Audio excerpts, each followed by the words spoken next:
early, your day is jam-packed with class, work, extracurriculars, brewing your own beer from your closet, walking your dog. There's so many different things that we have to do in a day.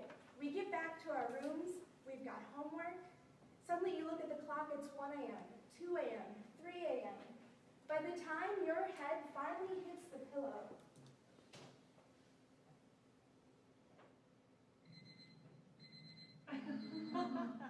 it's time to do it all over again. If you want to do well, sleep well.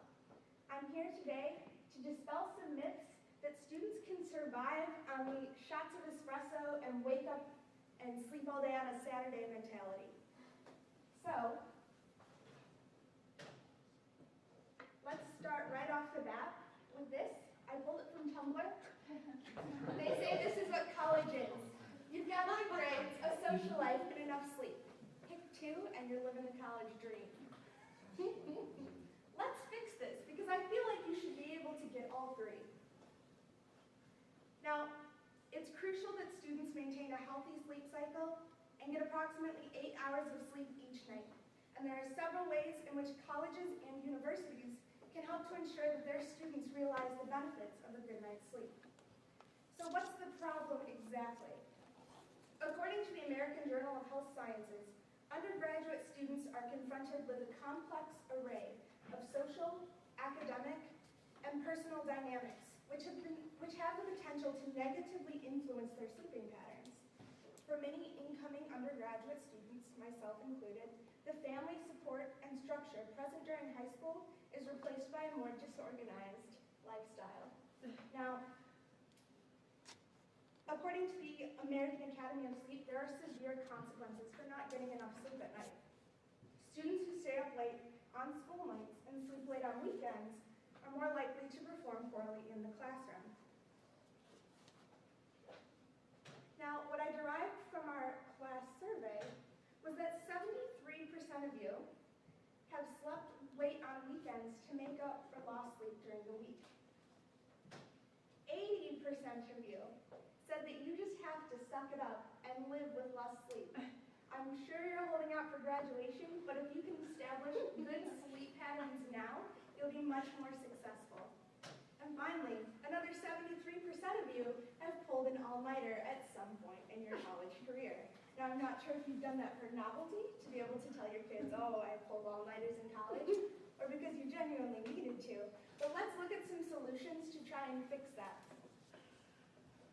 College students believe that they can continue to receive inadequate sleep without facing personal or academic consequences.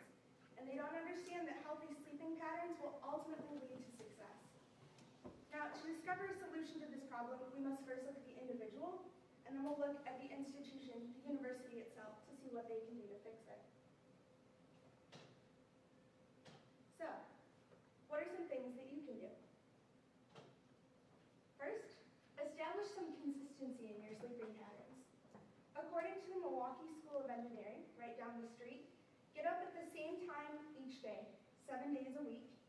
The more consistent you make your sleep schedule, the easier it is to adapt to a sleeping rhythm. And ultimately, it gets easier over time.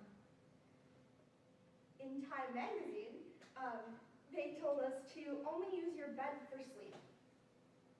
Now, this is kind of hard for me, so I'm sure it's difficult for multiple college students. Try not to text, watch TV, do homework, be on the phone.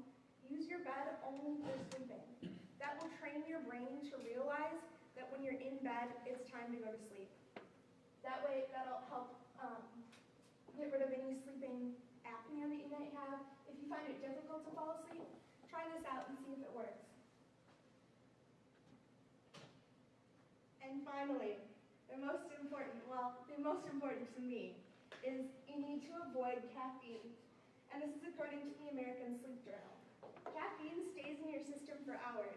And I'm seeing a lot of coffee cups on the table right now, so I'm sure that we all suffer from this. If you can avoid caffeine, you can help to regulate your sleep cycle. I'm guilty of it as well. So if you cut back on the caffeine, you can gain hours in your sleep. Now, some things that the university can do, because it shouldn't all be put on us. The university should know their students. By taking surveys, they can realize what kind of sleeping patterns their students are establishing, especially in undergrad years. According to Vail, Feltz, and Becker, the growing recognition of the importance of sleep in maintaining overall health suggests that campus-based programs addressing the issue are worth further explanation.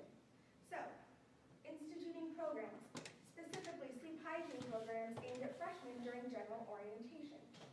And finally, implement policies that promote healthy sleeping patterns, quiet hours, things like that. Some are already in effect, but I think the university could take it a little bit further.